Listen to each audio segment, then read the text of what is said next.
Hello everyone, welcome to this video. My name is Tyler Simone and you are watching Reading in Black. Hello to all of my subscribers and hello to anyone seeing me for the very first time. Welcome to my channel. I appreciate you for being here. Today, we have a very interesting conversation. We're going to be talking about being a parent, specifically being a mother, but being a parent in general. And the reason why I thought that it would be a good idea to talk about this is because, I'm getting to that age where I'm probably going to start having children. The people around me are having children. And because I read a lot of self-help books, I realized that a lot of them talk about how big of an impact your background and your childhood has on the adult that you are now. The book that we're to be talking about today is called Strong Mothers, Strong Sons. It's a self-help book. It's by Meg Meeker, who is a physician who practices pediatric and adolescent medicine. She works a lot with children and their parents. She's been working in that field for over 30 years. I trust her, and you know what? This book has been fantastic. I'm learning so much, and I think that if you are a mother to a son or you want to be a mother one day, this book is perfect. I think that being a parent is one of the most important jobs you could ever have, and I personally don't think that people take it as serious as they should. You are raising the children who are going to grow up to be the adults who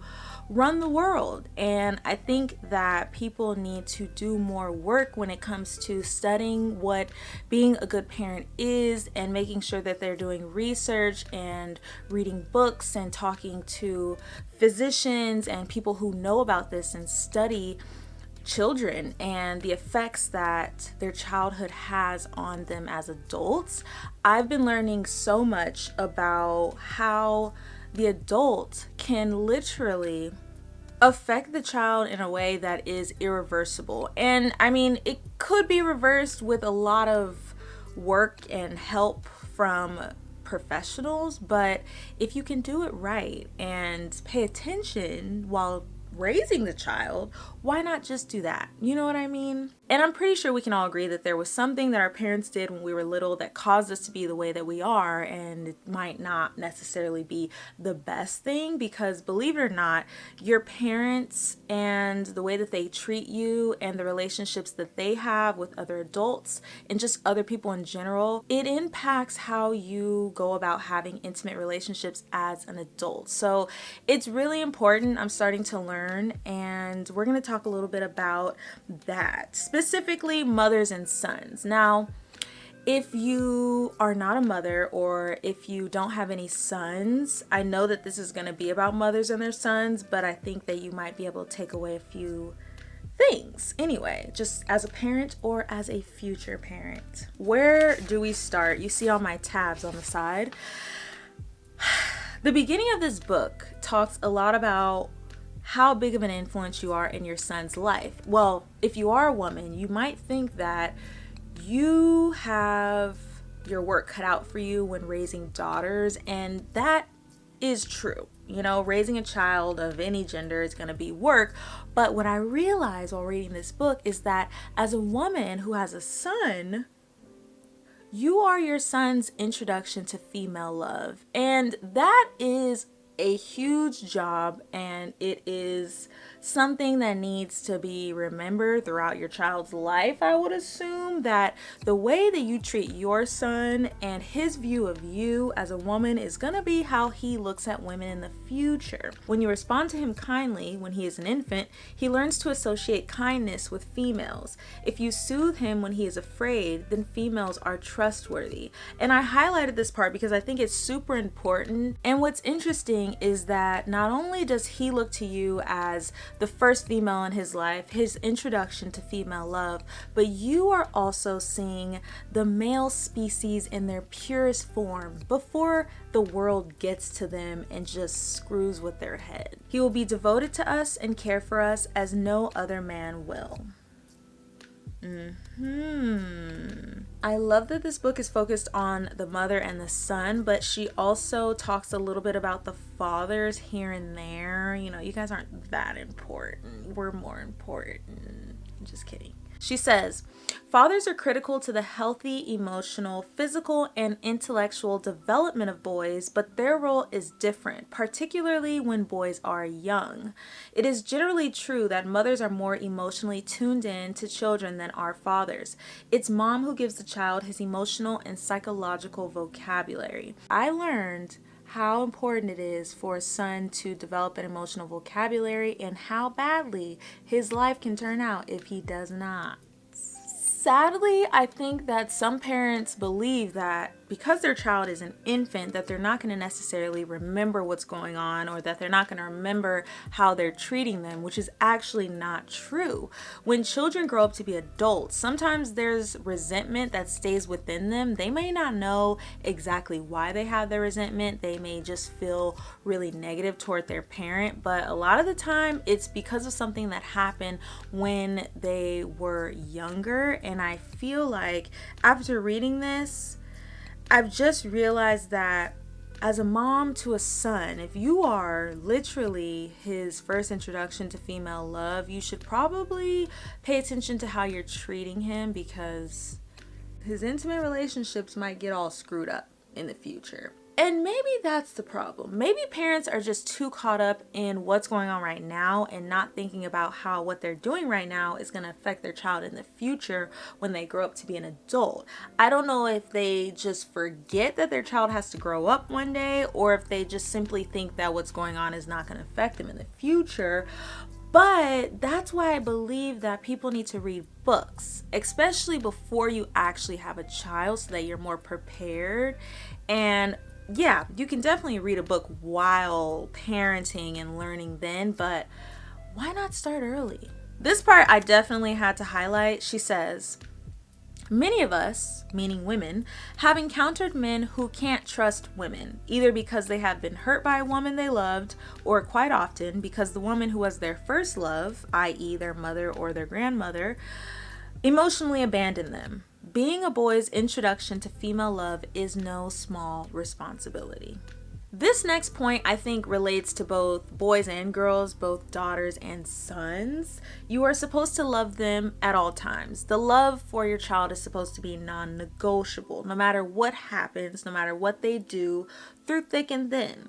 And I think that might be hard for parents, because sometimes your child does something that's so frustrating. So the way that you show them love afterwards is probably not the greatest, because you're caught up in your own frustration. But she's basically saying that in the end, you kind of have to bite the bullet and love them through it. And you can be upset with them, that's fine, but you also still have to let them know that you love them no matter what. For our children, their mother's love has to be non-negotiable and constant. We are the ones who won't change. We won't leave, run out, or withhold love. At least that's what they want to feel deep down inside. I genuinely think that reading these parenting books are the key to changing the world, because if you take the time to actually learn about what a healthy relationship between a parent and a child looks like, I feel like you can change the way in which your family has kind of gone about doing things for years and years. For example, if you were whooped or spanked as a child, but you feel like that caused you to grow up to be afraid of your parents or to be resentful of your parents, it's probably smart to learn other ways to discipline your child. And being raised in the Black community, I just know that there are things that happen within the community and within families in the community that are just not the best. And the reason why a lot of those things continue to happen is because people just think that because their parents did it, they need to do it. Or because their grandparents did it, that they need to do it. And that doesn't always work, especially when what was being done has caused some form of trauma. It's just better to look outside of what you already know and learn some different techniques. Something she brought up that I really appreciated is this idea of figuring out what makes your son feel loved and what doesn't. Because Every child is different. So this is not just for sons, this is for daughters as well. You have to learn about how your son or your daughter feels loved, because not every child is the same. And she talks about the importance of quality time. Quality time doesn't just mean sitting in the same room as your child while they do something and you're over here on your phone or whatever it is. Quality time is paying attention to them. Quality time is listening to them and engaging. And she says that quality time with our sons is centered around just having fun. And what I learned about sons specifically is that they don't care about you shuttling them around town, taking them to soccer practice, or buying them the best cleats, or getting them the equipment that they need. That's not necessarily worth much at all. And I feel that parents do get caught up in this too, buying them all kind of things, feeling like that is love and that that's showing them love, when really it's not. This is not to downplay fathers. Fathers are extremely important. You need a mom and a dad, or a mother figure and a father figure. According to this book, a boy always needs to feel loved and accepted by his mother just as much as he needs the support and approval of his father. So they're super necessary, just in different ways. And she also talks about how one can't be both mom and dad. You need a mother figure and a father figure, even if you don't have a mom and dad. If a mother is a single mother, she still needs some sort of male figure in a young boy's life. And I don't think that she means that the male figure has to be someone that you're dating. You don't have to remarry necessarily. It could even be a close male friend who you respect and who you trust to be some sort of male figure in a young boy's life. But all in all, a boy needs some sort of male influence. You know what?